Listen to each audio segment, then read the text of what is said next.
আমাদের কাছে আসার ব্যাপারটা কিন্তু অনেকদিন আগের কথা। তখন আমি ক্লাস 11-এ পড়ি। নির্মল পাইজুরি স্যার আমার মাকে বললে যে অনলাইনে ইংরাজিতে কিন্তু খারাপ করবে।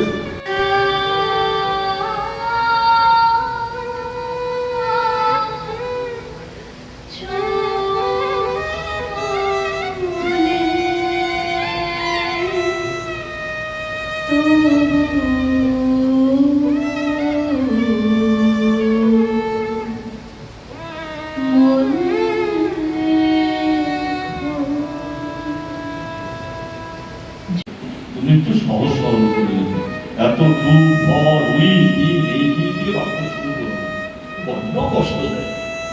তখন বুঝলাম যে উনি জানতেন বলে উনি বুঝেছেন, কিন্তু আমি তো এই কথা জিজ্ঞাসা করতে পারবো না।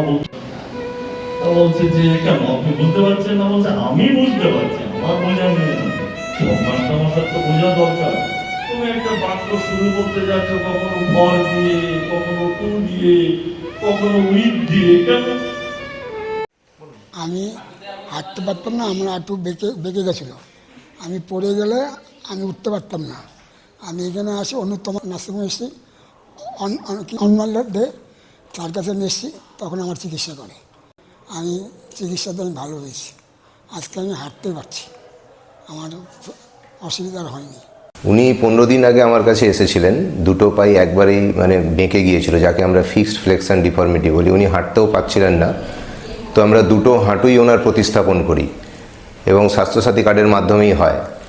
তো এর পরবর্তীকালে উনি আজকেই হাঁটা শুরু করলেন এবং দুটো হাঁটুই সোজা হয়ে গেছে এবং উনি স্বাভাবিকভাবেই হাঁটতে পারছেন।